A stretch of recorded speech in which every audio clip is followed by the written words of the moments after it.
Hello everyone, welcome to economics.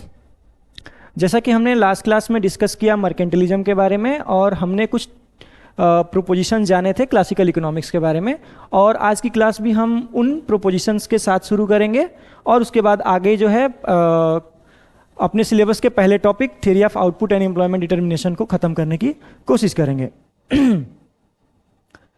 तो last class में हमने क्लासिकल इकोनॉमिक्स के बारे में पढ़ा और इसके पीरियड को बारे में जाना, जो कि पीरियड है 1776 से लेकर 1936 तक। और ये 1936 क्यों है? क्योंकि 1936 में जो है किन्स की बुक जो है general theory of employment interest and money publish हुई थी, राइट। उसके बाद हम क्लासिकल के प्रोपोजिशन के बारे में जाना। पहला उनका प्रोपोजिशन था कि जो भी इकोनॉमी है वो हमेशा full employment level of output produce करेगी और वो इसी लेवल पे इक्विलिब्रियम में रहेगी। तो क्वेश्चन ये उठता है कि क्या इक्विलिब्रियम जो है कभी भी ये डाइवर्ज नहीं होगा, क्या इकोनॉमी जो है डिसइक्विलिब्रियम में नहीं आएगी? तो जवाब आया कि डिसइक्विलिब्रियम में इकोनॉमी आ सकती है, लेकिन वो डिसइक्विलिब्रियम बहुत शॉर्ट स्पैन ऑफ टाइम के लिए होगा और मार्केट का जो भी ऑटोमेटिक एडजस्टमेंट मैकेनिज्म है वो काम करेगा और इकोनॉमी जो है अपने आप फिर से full level of employment output पे आ जाएगी। तो फिर हमने दूसरा क्वेश्चन किया कि if market will work efficiently then what is the role of government. So classicals का मानना था कि market should be remain free, market को फ्री छोड़ देना चाहिए, गवर्नमेंट का रोल कुछ नहीं होना चाहिए, और उन्होंने जो है डॉक्ट्रिन ऑफ लेजर फेयर का जो है बात किया, ठीक है। आगे फिर हमने बात किया कि what ever the output which will be produced at the full employment level, who will demand this, ठीक है। इकोनॉमी इस आउटपुट को एब्जॉर्ब कैसे करेगी, ठीक है, कि what ever the output an economy is producing, who will demand that output. तो उसके लिए क्लासिकल्स का मानना था कि supply creates its own demand. Classical economics ने इकोनॉमी को जो है दो भागों में बांट दिया था। उन्होंने बोला कि इकोनॉमी जो है दो सेक्टर में बटी हुई है, एक को बोला रियल सेक्टर और दूसरे को मॉनेटरी सेक्टर। रियल सेक्टर में उन्होंने बोला कि we use to determine the equilibrium level of real variables. Real variables में उन्होंने किस चीज़ की बात की? रियल वेरिएबल्स में उन्होंने आउटपुट की बात करी, एम्प्लॉयमेंट की बात करी, रियल रेट ऑफ इंटरेस्ट की बात करी, एटसेट्रा, राइट। मॉनेटरी सेक्टर में इन्होंने बोला कि इसमें जो है हम नॉमिनल वेरिएबल के इक्विलिब्रियम लेवल को जानेंगे और इसमें बेसिकली इन्होंने मनी और प्राइसेस के बारे में बात किया था। इस तरीके से हम देख सकते हैं कि जो क्लासिकल इकोनॉमिक्स है वो इकोनॉमी को दो भागों में बांट दिया और उन्होंने बोला कि there is a dichotomy in the economy. What does that mean dichotomy? कि जो भी ये इकोनॉमी है दो भागों में बटी हुई है, ये दो अलग अलग कंपार्टमेंट की तरह है, ठीक है। ये एक दूसरे को कहीं किसी भी तरीके से इम्पैक्ट नहीं करेगी। इट मीन्स जो भी मॉनेटरी सेक्टर के नॉमिनल वेरिएबल हैं, अगर इनमें चेंजेस होती हैं तो ये रियल सेक्टर के रियल वेरिएबल को नहीं इम्पैक्ट करेंगे। So there is a dichotomy in the economy, right. So in this economy will basically try to understand three component, which is like theory of employment and output determination.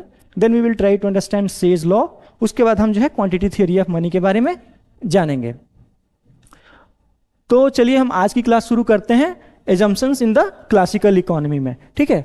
पहला assumptions इनका जो भी था कि जो भी economic agents हैं economy में, बेसिकली हाउसहोल्ड और फर्म की बात करते हैं, वो अपने जैसे फर्म जो है अपने प्रॉफिट को मैक्सिमाइज करना चाहती है और जो हाउस होल्ड है वो अपने यूटिलिटी को मैक्सिमाइज करना चाहते हैं। तो उन्होंने बोला यही कि जो फर्म है वो अपने प्रॉफिट को मैक्सिमाइज करेगी और जो हाउस होल्ड है वो अपने यूटिलिटी को मैक्सिमाइज करने की कोशिश करेंगे। फर्दर उन्होंने बोला कि जो भी इकोनॉमिक एजेंट्स हैं वो मनी इल्यूजन से सफ़र नहीं करते हैं, ठीक है।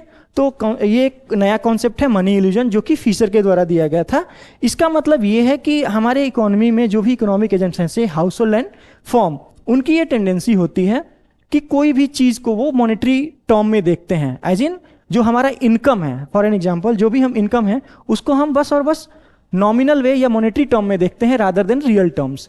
चलिए एक एग्जाम्पल के साथ इसको समझते हैं कि सपोज किसी इंडिविजुअल के पास 100 रुपये इनकम है, राइट, और वो इस इनकम से दो पिज़्ज़ा खरीदता है और एक पिज़्ज़ा का प्राइस जो है आपका 50 रुपये है, ठीक है। अचानक से उसका जो है इनकम 100 रुपये से बढ़ के 150 रुपया हो गया, ठीक। अब वो हाउस होल्ड ये सोचता है कि हमारी इनकम जो है 50% से बढ़ गई और मैं जो है ज़्यादा रिच हो गया, ठीक है। तो वो उस रिच को ज़्यादा वैल्यू देता है rather than seeing about the other side of the economy, as in जो इंडिविजुअल है उसके इनकम के बढ़ने के साथ साथ उसी टाइम पे जो पिज्ज़ा का प्राइस है वो भी बढ़ जाता है, जो कि 50 था वो 75 हो गया, ठीक है। तो जो भी इकोनॉमिक एजेंट है बस अभी भी वो यही सोचता है कि इसकी 50% की इनकम बढ़ गई है और वो जो है रिच हो गया है। लेकिन वास्तविकता क्या है कि जो इकोनॉमिक एजेंट 100 रुपीज इनकम पे 2 पिज्जा कंज्यूम करता था, वो अभी भी 150 रुपये इनकम पे 2 ही पिज्जा को कंज्यूम कर रहा है। तो इन रियल टर्म्स हम देखें कि उसकी जो परचेजिंग पावर है वो अभी भी सेम है, बल्कि उसका जो नॉमिनल इनकम है वो बढ़ गया है। तो इसलिए जो क्लासिकल्स हैं उनका मानना ये है कि जो भी इकोनॉमिक एजेंट्स हैं वो जो है चीज़ों को रियल टर्म में देखते हैं और वो मनी इल्यूजन से सफ़र नहीं करते हैं। मतलब वो मॉनेटरी इनकम पे ज़्यादा ध्यान नहीं देते हैं, वो जो है अपनी परचेजिंग पावर पे ज़्यादा फोकस करते हैं, राइट। दूसरा एजम्पशन ये है कि जो भी इकोनॉमी मार्केट है वो परफेक्टली कम्पिटिटिव मार्केट है, वो एक दूसरे के साथ हमें अपने एक दूसरे के लिए कम्पीट कर रहे हैं। तीसरा है जो भी economic agents again household and firm, they have perfect information about the market, ठीक।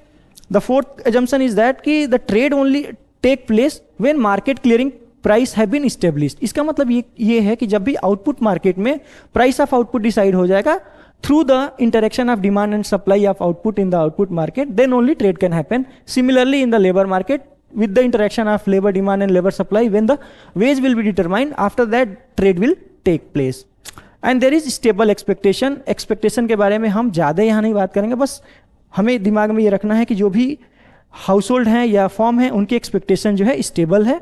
आगे डिटेल में हम जो है इसको एज कंपेरेटिवली पढ़ेंगे with Keynes notion of expectation, right. तो आज हम अपनी क्लास में शुरू करेंगे आउटपुट एंड एम्प्लॉयमेंट डिटर्मिनेशन को। पहले हम आउटपुट डिटर्मिनेशन के बारे में जानेंगे, ठीक है। तो जो भी क्लासिकल्स का मानना था कि इकोनॉमी में हम आउटपुट को कैसे डिटरमाइन करते हैं, तो आपने भी माइक्रो इकोनॉमिक्स क्लास में पढ़ चुके होंगे कि हम आउटपुट को कैसे डिटरमाइन करते हैं with the help of production function. तो फिर हम यहाँ पे भी एक प्रोडक्शन फंक्शन लेंगे, ठीक है। y is equal to a function of labour and capital, ठीक है। तो यहाँ पे जो प्रोडक्शन फंक्शन है ये यहाँ पे y जो है रियल आउटपुट रिप्रेजेंट कर रहा है, a is index for total factor productivity,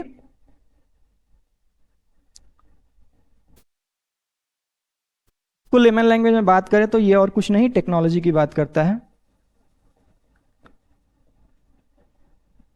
L जो है हमारा जो है क्वांटिटी ऑफ लेबर है,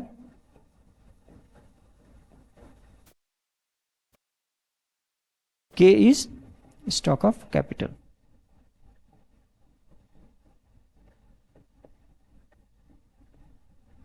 Here we will take short-run production function because in the economy we are going to take a year of time period, right? Whenever we are going to determine output, employment or any other variable, we basically use to measure yearly basis पे। तो classicals का मानना था जो भी production function होगा वो जो है short span of time के लिए होगा। तो जो हमारा production function होगा वो जो है शॉर्ट रन प्रोडक्शन फंक्शन होगा। शॉर्ट रन प्रोडक्शन फंक्शन के कुछ फीचर हैं उसके बारे में हम जान लेते हैं।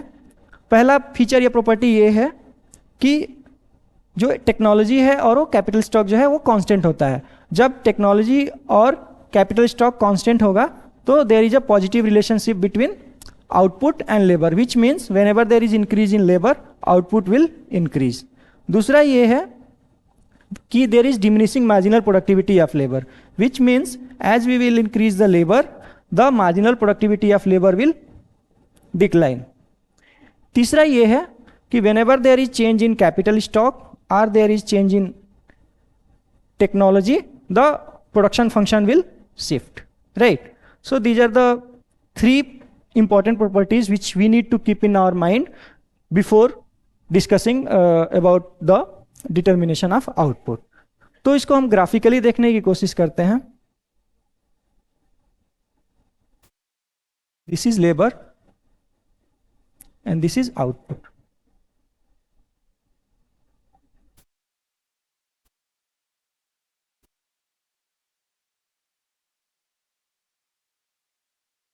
यहाँ पे टेक्नोलॉजी और कैपिटल जो है वो कांस्टेंट है।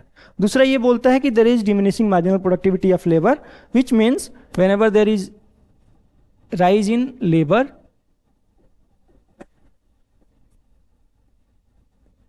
the marginal productivity of labor will decline. ठीक है, तो एक पॉइंट ले लेते हैं A, एक पॉइंट ले लेते हैं यहाँ पे B. This is LA, this is YA.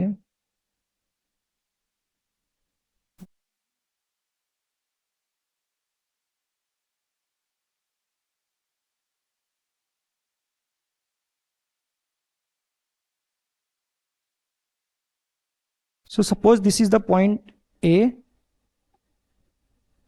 At this level of employment, this is the marginal productivity of labor. It is at point A. As we will increase the amount of labor, the marginal productivity of labor is declining, and say this is at point B. So when we will connect these 2 points, we will find the marginal productivity curve, or this will represent the demand curve for the labor. ठीक है, until this point we got to know about the output and labor relationship. This production function tells us about how much output can be produced with the given level of labor in the economy. It doesn't tell us or talk about what will be the level of employment in the economy. ठीक है, तो when the classicals were asked how will we determine the quantity of labor, so they said कि we need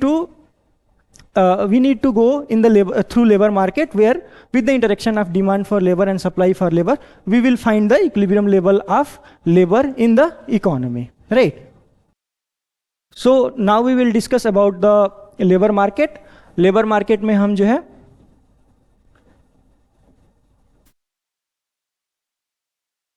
पहला demand for labour समझने की कोशिश करेंगे और दूसरा जो है सप्लाई फॉर लेबर. ठीक है, so first we will discuss about the demand for labour.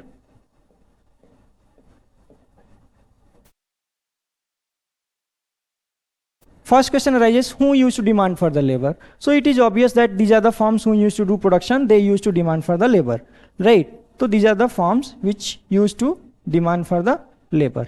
What is the objective of the firm in the economy? They want to maximize their profit, right? So we have already got to know in the assumption of classical economics that there is always a perfect competitive market in the economy. So this labor market is always in the perfect competition, right? And the firm, obviously the firm will also be in the perfect competition. It's output production, yeah, output market, right? So if there is a firm which motive is profit maximization, and in our basic microeconomics we have already studied that a profit maximizing firm will produce its output until the point marginal cost of producing an additional unit of output is equal to the marginal revenue which is received from the sale of the that output, right? और दूसरा condition ये था हमारा कि perfect competition market में जो है price जो है मार्जिनल कॉस्ट के बराबर होता है. लेकिन ये कंडीशन हमने जो है आउटपुट मार्केट के बारे में पढ़ा था या गुड्स मार्केट के में पढ़ा था. ठीक है, what about labour market? How will we determine the equilibrium point of labour in the labour demand या labour market, right?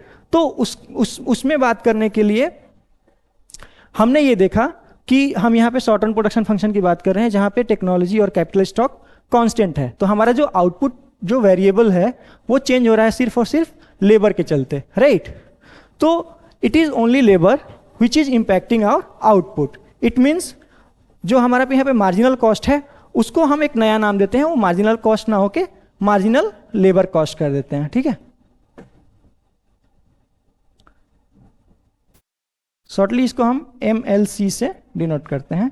That is nothing but MC, और which is equal to wage divided by marginal productivity of labour.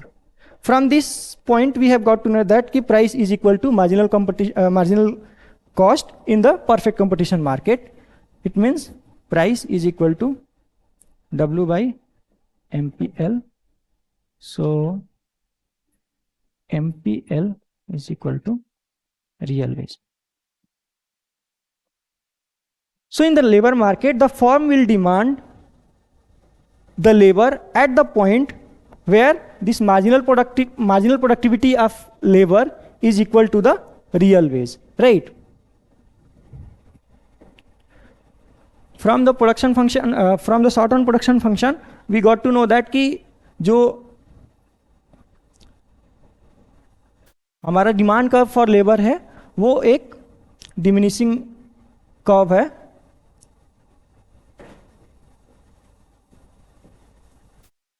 and a firm will hire the input या labor quantity until the point where real wage is becoming equal to the marginal productivity of that labor. So basically we can say that ki the demand curve for labor is function of real wage, and this demand curve is negatively sloped because of that diminishing marginal productivity of output property. So this function is negatively related with the demand for, like real wage is negatively related with the demand for labor, which means higher the wage, higher the real wage, lower will be the demand, lower the real wage, higher will be the labor demand. Until this point we have found the labor demand curve. Now we need to find out the labor supply, right? Again the same question, who supplies the labor? It is the household who supplies the labor. And what are their motive? To maximize the utility, right? And utility depends on what? Like first is consumption and second is leisure. To consume anything, an individual or household needs some income. We call it real income here,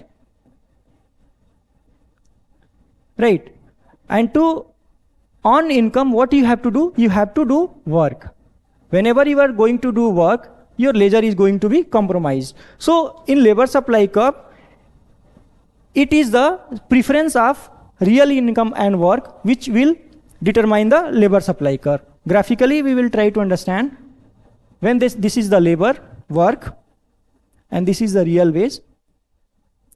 So it is the preference of real income and work which will determine the supply curve of the labor. If a worker is going to get high real income, they will try to do more work, right? So there is a positive relationship between labor supply and this real wage or real income, we can say.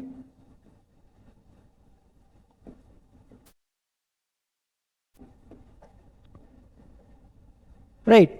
So, but there are two conditions which we also need to keep in our mind, is that first, when there is high real wage, right?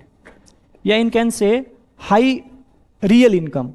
So when the income, real income is high, real wage is high for the labor, so what will they do? They will do less leisure. Why? At this high income, the leisure cost is high, right? If they will do more leisure, अगर वो आराम ज़्यादा करेंगे तो उनका जो है नुकसान होगा, क्योंकि वो जो है काम नहीं कर रहे हैं और उनकी इनकम जो है वो रिड्यूस हो रही है. तो जब लेजर जो है कॉस्टली होगा तो वर्कर क्या करेगा? वर्कर जो है वो लेजर को सेक्रीफाइस करेगा और वो वर्क करेगा, राइट? तो वो यहाँ पे क्या कर रहा है? यहाँ पे जैसे इनकम बढ़ रही है, जितनी इनकम बढ़ रही है उसके लिए लेजर उतना कॉस्टली हो रहा है. इसके चलते वो अपना जो है लेजर को जो है सेक्रीफाइस कर रहा है in the form of work so that he can earn more income. ठीक है, तो in other way we can say that कि he is substituting his leisure for work to get more income.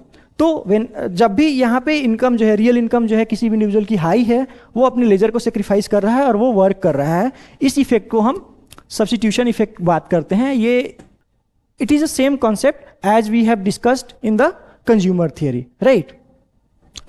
There is second condition when real wage या real income is very high. ठीक है, तो वहाँ पे क्या लगेगा कि वर्कर को लगेगा कि वो बहुत ज़्यादा काम कर रहा है, बहुत ज़्यादा पैसे कमा रहा है, उसको आराम करने का टाइम नहीं मिल रहा है. तो वो उस टाइम जो है लेजर पे ज़्यादा फोकस करेगा और वो जो है लेजर को बढ़ाएगा रादर देन वर्क को, वो वर्क को कम कर देगा. ठीक है, तो it is the income which is influencing the individual to take more rest rather than to do work more. तो इस इफेक्ट को हम जब भी बात करते हैं, इस इफेक्ट को हम इनकम इफेक्ट कहते हैं, राइट? इसको हम ग्राफिकली समझने की कोशिश करें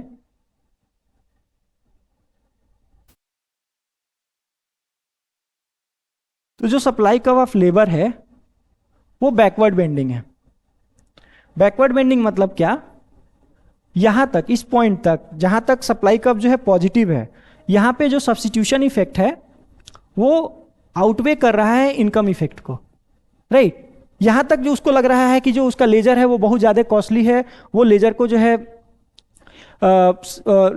है वो बियर नहीं कर सकता है, उसके लिए बहुत ज़्यादा कॉस्टली है, उसको इनकम अर्न कर रही है, या जो है मतलब he can't get that much of income by taking rest और doing leisure which is required for his consumption और to maximise his utility.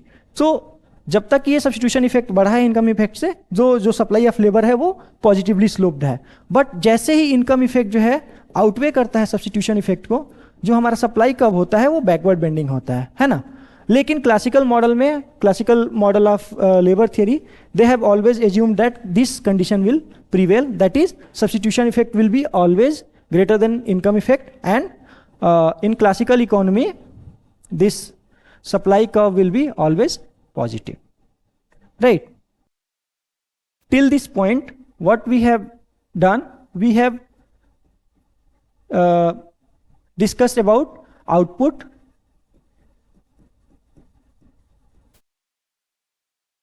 which tells about the relationship between output and labor, but it doesn't tell about the equilibrium level of employment. So for that we discussed labor market, where we discussed demand for labor, right, जो कि real veg का real veg पे depend करता है, और ये जो है निगेटिवली रिलेट करता है या डिपेंड करता है। दूसरा है supply of labour which is positively related with the real veg. ठीक है, सो हमने लेबर मार्केट में डिस्कस किया क्या, demand for labour and supply for labour, right. So this is our demand for labor which is determined in the labor market, and this is the supply for labor. In the equilibrium, this is the point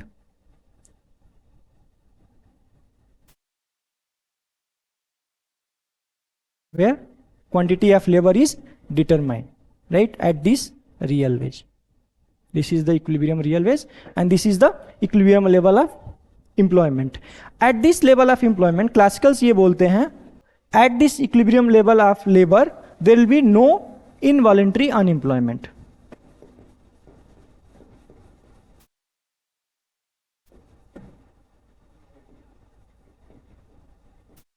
No involuntary unemployment means ये कि at this prevailing real wage there will be no one who is wishing to work and not finding the work. So those workers who will be ready to work, they will find at this real wage work in the economy. So there will be no involuntary unemployment. दूसरा इन्होंने बोला there can be voluntary unemployment,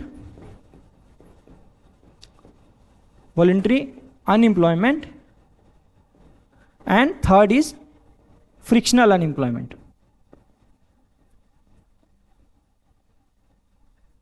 Again, voluntary unemployment means those people, they are voluntarily not ready to work at this real wage. They do not want to work, so they may be unemployed. As we have discussed in microeconomics, this frictional unemployment is something like when we are talking about, say, agriculture economy. So there are certain months in which there used to be farming, but there are certain months where there used to be no farming. Say Jan to March there will be farming, but March to June there will be no farming. So Jan to March people will be employed, but March to June there will be no employment. So that is frictional unemployment, right? So through the interaction of labor demand and labor supply, we have find out the equilibrium level of labor, right? So once we find out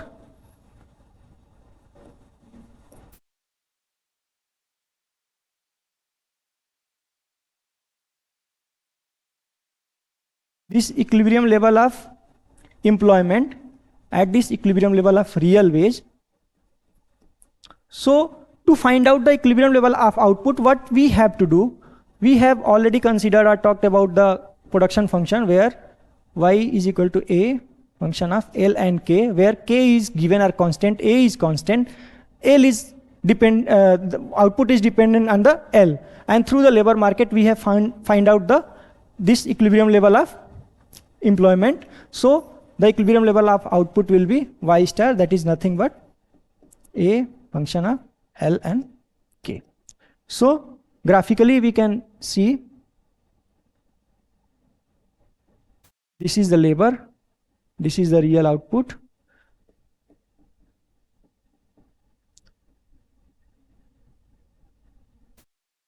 This is our output curve.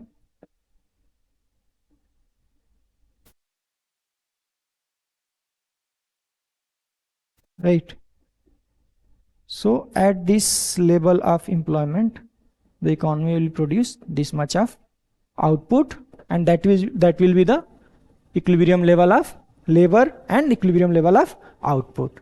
So in this class till here we have discussed about the how output and employment are determined in the classical model.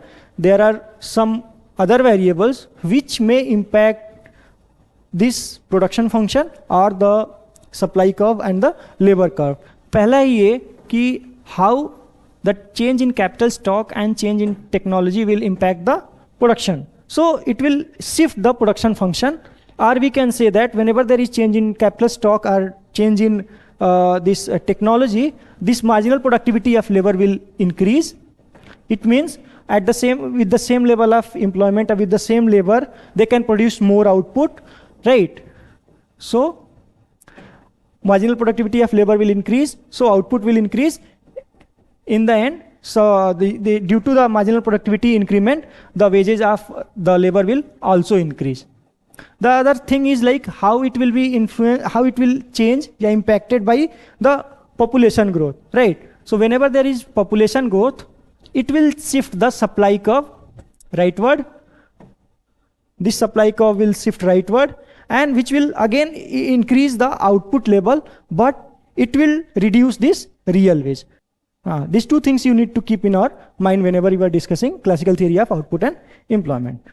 So till here we discussed how we determine the equilibrium level of output and employment in the classical economy, which they assume this equilibrium level will be always at their full employment and full employment level of output. Now the question is like, whatever the output happens in the output market, whatever the output produced in the economy, how it will be absorbed? Who will demand such output? So for that, what classical said, they say there is a Say's law. They talked about Say's law, which basically says supply creates its own demand.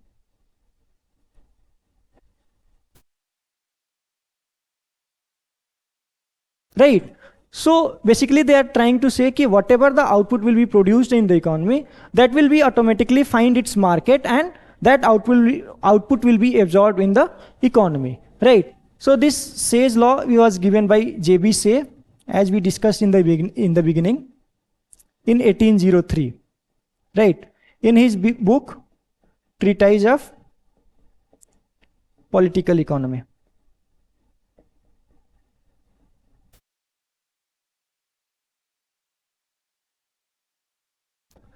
ठीक? Further, this we need to keep in our mind this Say's law, which was written by J.B. Say. It was written in context of barter exchange of economy.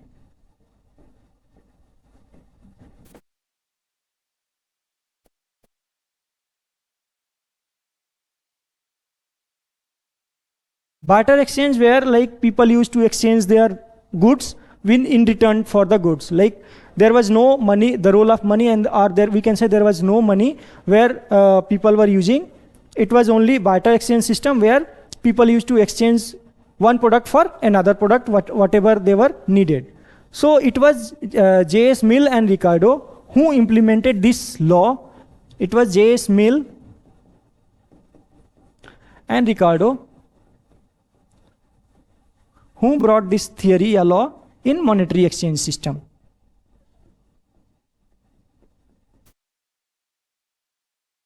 They said that even if this law will work in an economy where monetary exchange is there, it will work in the monetary exchange economy where money can be used as a medium of exchange for the buying and medium of exchange for the goods and services, right? Further, they talk about this Say's law in two forms.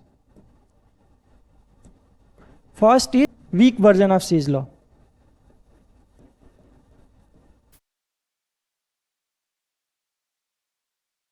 Second is strong version of Say's law.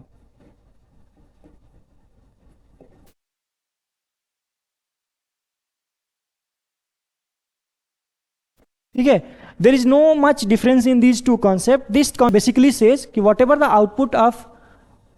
the level of output will be produced in the economy, that will be automatically absorbed in the economy itself. It doesn't talk about this full employment level of output. It doesn't ensure that that economy will be in the full employment level. But this strong version of Say's law says that whenever there is full employment level of output produced in the economy, that level of output will be absorbed in the economy. Basically, or conclusively, we can say there is no aggregate deficiency of demand in the economy. So, no deficiency of demand in the economy. Now the question arises ki how this Say's law work, right? How they classicals ensure that there is no deficiency of demand in the economy. To prove this, they took help of theory of interest rate determination. So now we'll try to discuss theory of interest rate determination. For that, what they said ki there is two economic agents which used to demand. First is household. They used to demand for their consumption purposes. And second is firms. They demand for the investment. So in other form, we can say that aggregate demand is equal to C plus I. Further, they say that this consumption is dependent on the rate of interest. These are the function of rate of interest. That is, consumption is function of rate of interest. Investment is also function of rate of interest, and that is equal to income. Further, this aggregate expenditure. Further, they said that whatever the income household is earning, they will not spend all its income on the consumption. Some of the income will be saved, which is also function of rate of interest, right? So they took help of interest rate through which they try to say that there is no deficiency in aggregate demand, right? So if we are writing this equation 1 and this is 2, we can find out that saving is equal to investment, right? So just keep this thing in your mind that consumption is function of rate of interest, investment is rate of interest, and saving is also rate of interest. Saving is also function of rate of interest. But how they are related with rate of interest, right? So what classicals say, whenever there is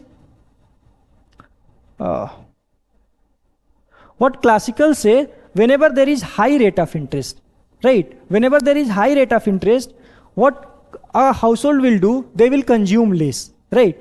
So what they said ki this rate of interest is nothing but the real reward for the consumption, real reward for the household to abstain the consumption in the economy. Like household is gaining the rate of interest because they are sacrificing their present consumption for the future consumption. That's why this rate of interest is nothing but real rate of interest, real reward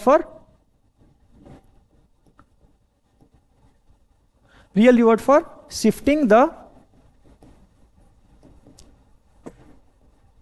present consumption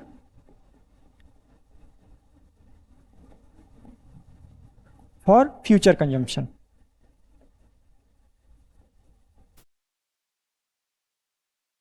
Right. So whenever there is high rate of interest, there will be low consumption, right? Secondly, what about investment? Whenever there is rate of interest that is high, it means the cost for the firm will be high, because in the end they want to maximize their profit, or we can say they want to minimize their they want to minimize their cost. Whenever their rate of interest is high, so their cost of borrowing is high. So what will they do at that time? They will invest less, right? The third is about saving. It is related to the consumption. Whenever there is high rate of interest, right? So consumption will be less as saving will be high. So there is a negative relationship between investment and rate of interest, and here we can say there is a positive relation between saving and rate of interest. Further, what they said, saving is nothing but supply of loanable fund.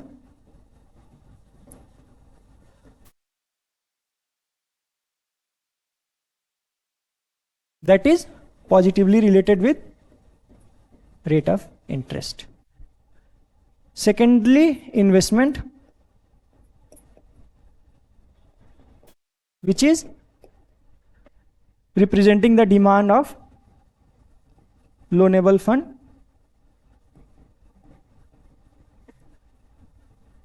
and is related to rate of interest negatively, right?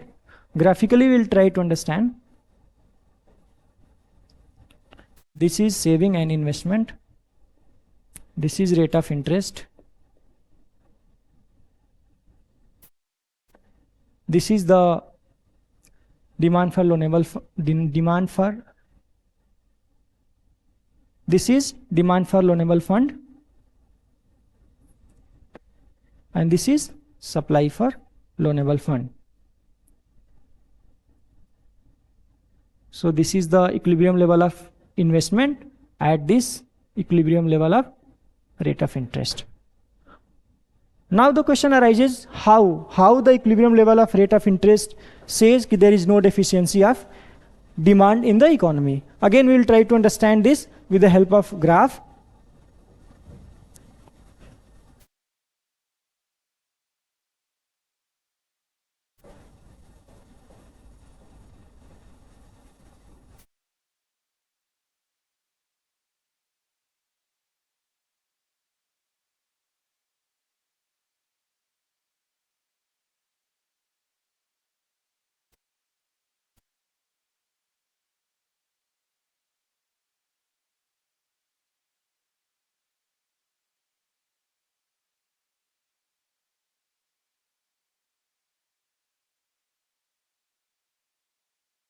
This is the same graph which we draw in the previous slide, and with the same diagram I am trying to extend one another diagram. Here I just draw a vertical line just below the origin, and that represents nothing but output in the economy. And what says law said कि whatever the output is being produced in the economy, that will be automatically demanded in the economy from the household and firms. So we can draw a line of 45 degree which says whatever the output is being produced, that is being demanded or that is being absorbed in the economy. And from the output and labor market we have find out this is the equilibrium, या full employment level of output. At this full employment level of output, this will be the aggregate demand या aggregate expenditure, that is nothing but consumption plus investment. So in the first diagram we try to understand the equilibrium level of rate of interest and equilibrium level of investment, and this diagram gives the total aggregate demand which is happening in the economy in the form of consumption and investment. Now suppose there is a situation where people started saving a lot. They started thinking that they will save now and they will consume less. What will happen? So as we can see that as saving will increase, this supply for loanable fund will increase. So what will happen? As supply for loanable fund will increase, this rate of interest has gone down. Say this is R1. From R star, this rate of interest has gone down. So as supply for loanable fund will increase, rate of interest will go down. As rate of interest will go down, what will happen? Investment will go up, right? So what is happening here? This investment is going from I to I1. So we can say that there is change in investment, and that is positive, right?